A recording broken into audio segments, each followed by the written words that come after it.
महिला छात्र युवा आपके साथ में हैं तो ईवीएम को खत्म कर दीजिए, चुनाव करा लीजिए, मोदी जी को अपनी औकात पता लग जाएगी। मोदी जैसा अनपढ़ आदमी और योगी जैसा घंटा बजाने वाला मंदिर में ये अगर देश प्रदेश को चला सके हैं तो इनसे काबिल तो कितने लोग पड़े। अबे विकल्प तो मैं ही कर रहा हूँ ना।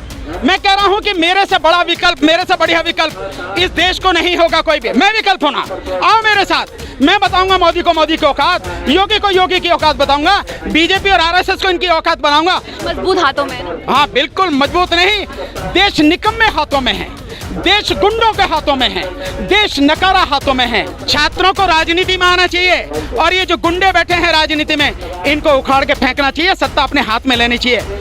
जब भी देखता हूँ नौजवान यूं भीख मांगता रहता, नौकरी दो नौकरी दो। अबे भिखारी हो तुम, नौकरी की बजाय यूं हाथ शेर की तरह पंजा बना के नौकरी छीन क्यों नहीं लेते? 12 घंटे काम करते हैं मोदी जी, कह रहे हैं विकास की गंगा बहाऊंगा मैं देश में। मोदी जी से कहो तुम एक सेकंड भी काम मत करो, भला यही होगा तुम देश छोड़ के इसे चले जाओ, कहीं अमेरिका में कहीं जाके सेटल हो जाओ और देश है बाकी लोग हम सब लोग मिलकर संभाल लेंगे, तुम्हारी जरूरत नहीं है। इतने विरोध के बाद अमित शाह कहते हैं हम 50 साल राज करेंगे। इतने विरोध आने वाला समय बताएगा, 5 साल पूरे कर लेना जब बता देंगे। देश में एक विषय बहुत तेजी से चर्चा में आ रहा है, निजीकरण। मोदी सरकार निजीकरण बहुत तेजी से कर रही है, क्या वजह है? निजीकरण को लेकर लगातार देश में विरोध प्रदर्शन हो रहे हैं और खुद एडवोकेट सड़कों पर उतरे हैं निजीकरण को लेकर। सर निजीकरण हो रहा है तो विरोधियों के पेट में दर्द हो रहा है, बीजेपी सरकार कह रही है। नहीं, विरोधियों के पेट में है दर्द की बात। देखिए जब देश को तबाह और बर्बाद किया जाएगा तो आवाज तो बुलंद करनी पड़ेगी ना। ये निजीकरण जिस तरह से सरकार कर रही है, जिस बेशर्मी से मोदी जी ये किताब छाप के लाए हैं 2 वॉल्यूम में 196 पेज की और निजीकरण कर रहे हैं, मोदी जी को क्या हक है? इस देश में कोई भी संपत्ति जो सरकारी संपत्ति है वो अगर बनी है तो संसद में कानून पास करके बनी है, तो आपने संसद से इजाजत ली क्या इन सबको बेचने की? आप किस आधार पर बेच रहे हैं? और बेच आप किस लिए रहे हैं? मात्र अपने खर्चे चलाने के लिए। सिर्फ आपकी अय्याशी में कोई कमी ना आए, आप इसके लिए देश को बेच रहे हैं। आप लोगों को रोजगार मिल जाए इसके लिए नहीं कर रहे, देश तरक्की करे इसके लिए नहीं कर रहे। और जिस प्राइवेट हाथों में दे रहे हैं, जिनकी आप बात कर रहे हैं, जिनका कह रहे हैं कि ये बहुत तरक्की करेंगे, इनके हाथों में जाके देश आगे बढ़ेगा, उनकी 4000 कंपनियां, प्राइवेट कंपनियां एनसीएलटी में अपने आप को दिवालिया घोषित करने के लिए आई। अगर ये वाकई में इतने काबिल थे तो इनकी कंपनी दिवालिया कैसे हो गई? दिवालिया के पंप के कगार पर कैसे पहुंच गई? एनसीएलटी में कैसे पहुंच गए ये लोग? अगर ये काबिल हैं, निश्चित रूप से वो काबिल नहीं हैं, लेकिन मोदी जी क्योंकि अंबानी अडानी जैसे उद्योगपतियों के तलवे चाटते हैं, उनकी जोहड़ी को चौखट को उनको सलाम करते हैं, उनकी गुलामी करते हैं, इसलिए इस पूरे देश को बेच के उनकी झोली में डाल रहे हैं। प्राइवेटाइजेशन होगा तो क्या नौकरी नहीं आएगी देश में? विकास कैसे विकास होगा? मैंने आपको बताया ना कि जो प्राइवेट कंपनियां हैं जो वो अपने आप को दिवालिया घोषित कर रही हैं, तो विकास कहां से हो रहा है? इसका मतलब एक कंपनी दिवालिया घोषित हो गई तो उसमें जितना रोजगार था खत्म हो गया। इसके अलावा जब आप निजीकरण कर रहे हैं तो निजीकरण करने से एक जबरदस्त एक आपको जानना चाहिए सरकारी आंकड़ा क्या है। जैसे ही किसी भी सरकारी संपत्ति को निजी हाथों में दिया जाता है, किसी कंपनी को, किसी फैक्ट्री को, किसी उद्योग को, उसी समय 80% रोजगार खत्म हो जाते हैं। माना इसको ऐसे समझें कि जैसे रेलवे में है, रेलवे का निजीकरण किया जा रहा है, 400 प्लेटफॉर्म बेचे जा रहे हैं, स्टेशन बेचे जा रहे हैं और करीब 1500 ट्रेन बेची जा रही हैं। जिस दिन इसका पूरा निजीकरण हो जाएगा रेलवे का, तो रेलवे में आज 14 लाख जो हैं कर्मचारी हैं, जिसमें 2 लाख सीटें अभी तक खाली पड़ी हैं। इसको जब बेच दिया जाएगा तो 80% के हिसाब से 11 लाख नौकरियां खत्म हो जाएंगी। तो जब नौकरियां खत्म हो रही हैं, इससे विकास होगा? यह तबाही होगी, यह बर्बादी होगी। क्या अपराध नहीं बढ़ेगा इससे? निश्चित रूप से अपराध बढ़ेगा, तबाही होगी। तो ये देश को तबाह करने की नीति है और इसके पीछे एक ही कारण है, इस देश में लोकतंत्र को खत्म करना, राजतंत्र स्थापित करना और एक देश एक टैक्स के आधार पर, एक देश और इसके सारे मालिक मोदी, बस इसी आधार पर चल रहे हैं और राजतंत्र घोषित करके हिंदुत्व का जो एजेंडा है उसे लागू करना चाहते हैं। देश के 120 करोड़ आबादी को गुलाम बनाना चाहते हैं, उसके लिए सब कुछ किया जा रहा है। मोदी जी विश्व गुरु नहीं बना पाएंगे क्या? मोदी जी खुद ही गुरु नहीं है, वो तो जो गुरु ना फेंकू वाले गुरु तो हैं मोदी जी। विश्व गुरु हमेशा शिक्षा में तरक्की होने से, आप देश के लोगों को उत्तम श्रेणी की शिक्षा दो, हर किसी को शिक्षा दो और समान शिक्षा दो। देश की राजधानी में भी वही, प्रदेश की राजधानियों में भी वही, शहरों में वही, गांवों में वही, दूर दराज के इलाकों में भी वही शिक्षा मिले जो राजधानी में मिले, वही उत्तम शिक्षा, तब विकास होता है। एजुकेशन पे ध्यान कितना दे रही है सरकार? विश्व गुरु की बात कर रही है, ये विश्व में पूरी तरह से देश को तबाह, सबसे नीचे आ रहा है हमारा देश। आप देखें जो हंगर इंडेक्स है उसमें सबसे नीचे आ रहा है, जो डेमोक्रेसी वाले उसमें है उसमें नीचे आ रहा है। किस चीज में देश आगे है? केवल गुंडागर्दी में, केवल झूठ बोलने में, केवल देश को तबाह करने में। और जो ये विश्व बैंक, IMF और पूंजीपतियों, उद्योगपति अंबानी अडानी जैसे के इशारे पर देश को ये बर्बाद किया जा रहा है, देश की जनता इसे माफ नहीं करेगी। इससे विकास नहीं हो रहा, केवल और केवल विनाश हो रहा है। विश्व गुरु बनने के लिए यहाँ पे एजुकेशन का हर किसी को मिलना और क्वालिटी एजुकेशन मिलना जरूरी है, जिसे इन्होंने प्राइवेट करके पूरी तरह से खत्म कर दिया। मोदी के मंत्री योगी कह रहे हैं कि हमने बहुत सारे कॉलेज बनाए हैं। नहीं, कॉलेज बना है, आप अभी रिपोर्ट देखें, बहुत एक बड़ी रिपोर्ट दिखाई गई है मीडिया पे, आपको पड़ी होगी।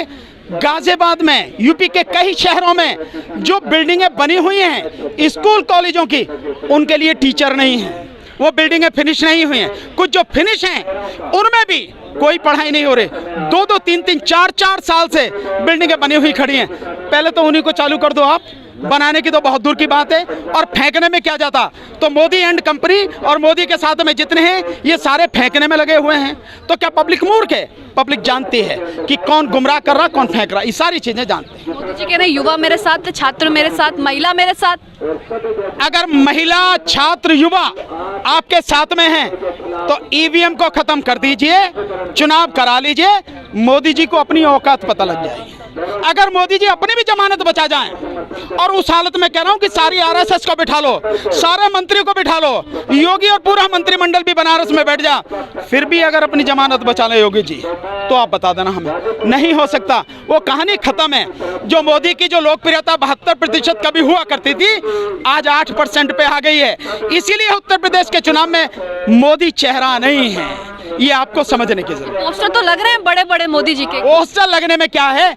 जनता का पैसा है, जनता के पैसे को बर्बाद करे जाओ, देश को तबाह करे जाओ, क्योंकि विपक्ष तो मर चुका है, विपक्ष तो खत्म हो चुका है, और इस देश की जनता भी मुर्दों की तरह घरों में पड़ी है, जिंदा लाशें घूम रही हैं, उनका, उनके बच्चों का अधिकार लूटा जा रहा है, लेकिन कोई भी सड़क पे आने को तैयार नहीं।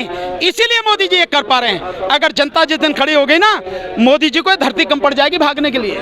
अच्छा, अभी आपने विपक्ष की बात करी, तभी तो रामदेव कह रहे हैं विकल्प नहीं है हमारे पास। रामदेव, अबे विकल्प तो मैं ही कर रहा हूं ना। मैं कह रहा हूं कि मेरे से बड़ा विकल्प, मेरे से बढ़िया विकल्प इस देश को नहीं होगा कोई भी। मैं विकल्प होना, आओ मेरे साथ, मैं बताऊंगा मोदी को मोदी की औकात, योगी को योगी की औकात बताऊंगा, बीजेपी और RSS को इनकी औकात बनाऊंगा।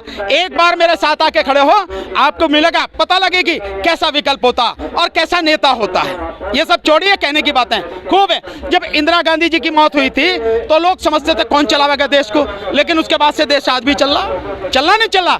अब जैसा अनपढ़ मोदी जैसा अनपढ़ आदमी और योगी जैसा घंटा बजाने वाला मंदिर में, ये अगर देश प्रदेश को चला सके हैं तो इनसे काबिल तो कितने लोग पड़े। देश मजबूत हाथों में है ना? हाँ बिल्कुल मजबूत नहीं, देश निकम्मे हाथों में है, देश गुंडों के हाथों में है, देश नकारा हाथों में है, बेरहम और बेदर्द हाथों में है देश। अच्छा, अभी जंतर मंतर पर छात्रों ने प्रदर्शन किया, उन्होंने नौकरी मांगी तो पुलिस ने लाठी दी। अब नौकरी मांगोगे तो लाठी मिलेगी क्या? जो छात्र है ना, उनको नौकरी नहीं मांगनी चाहिए, छात्रों को राजनीति में आना चाहिए, और ये जो गुंडे बैठे हैं राजनीति में, इनको उखाड़ के फेंकना चाहिए, सत्ता अपने हाथ में लेनी चाहिए। जब भी देखता हूँ नौजवान यूं भीख मांगता रहता, नौकरी दो नौकरी दो। अबे भिखारी हो तुम, नौकरी की बजाय यूं हाथ शेर की तरह पंजा बना के नौकरी छीन क्यों नहीं लेते, सत्ता को छीन क्यों नहीं लेते? जिस दिन सत्ता छीन लोगे उस दिन तक ना केवल तुम्हें नौकरी मिलेगी बल्कि कितनों को नौकरी दे दोगे। छीनना सीखो, हक मांगने से नहीं मिलता, छीनने से मिलता है।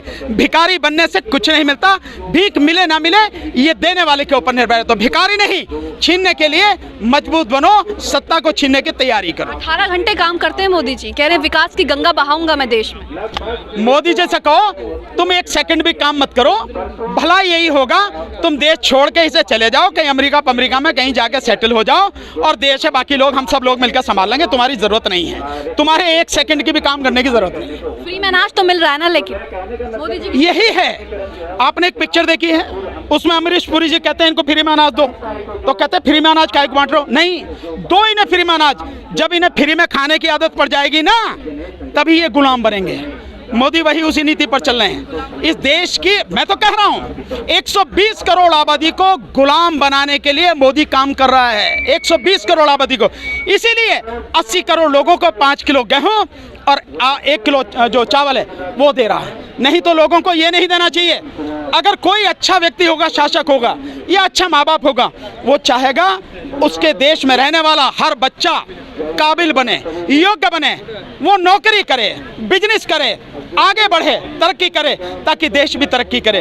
वो लोगों को भिखारी नहीं बनाएगा जो भिखारी मोदी जी ने बना दिया। इतने विरोध के बाद अमित शाह कहते हैं 50 साल राज करेंगे। इतने विरोध, आने वाला समय बताएगा। 5 साल पूरे कर लेना, जब बता देंगे। 5 साल पूरे नहीं होंगे। 2024 तक मोदी, अमित शाह, योगी और बीजेपी को प्रदेश और देश से पूरी तरह से उखाड़ के फेंक दिया जाएगा। मैं घोषणा कर रहा हूं, उसको दिखा लें मोदी जी, देख लें। देखते हैं वैसे मेरी वीडियो, देख लें इसको। मैं कह रहा हूं, चैलेंज करके दे रहा हूं, हिम्मत है तो तुम रोक लेना। 2024 से पहले पूरी तरह से उखाड़ दिया जाएगा, पूरी तरह से उखाड़ दिया जाएगा, बिल्कुल उखाड़ दिया जाएगा। जनता साथ नहीं है। और जनता मोदी जी की पॉपुलरिटी 72% से 7-8% पे आ गई, और वो भी उनका मीडिया बता रहा। इसका मतलब जीरो है, माइनस में है। तो कहां से मोदी जी को वोट मिलेंगे? केवल ईवीएम से ही लूट सकते हैं वो वोटों को, और कोई उनके पास नहीं। निजीकरण को लेके देश भर में विरोध प्रदर्शन हो रहा है। भानु प्रताप जी भी मेरे साथ जुड़े हुए थे, निजीकरण का पुरजोर विरोध कर रहे हैं। सरकार को चेतावनी जा रही है लगातार। जितने विरोध प्रदर्शन हो रहे हैं निजीकरण को लेके, नौकरी को लेके, रोजगार को लेके, सरकार को लगातार एक चेतावनी जारी है कि 2022-2024 बीजेपी के लिए बहुत दूर का लक्ष्य बन गया है। कैमरामैन ताबिश अली के साथ मुनमुन रहमान।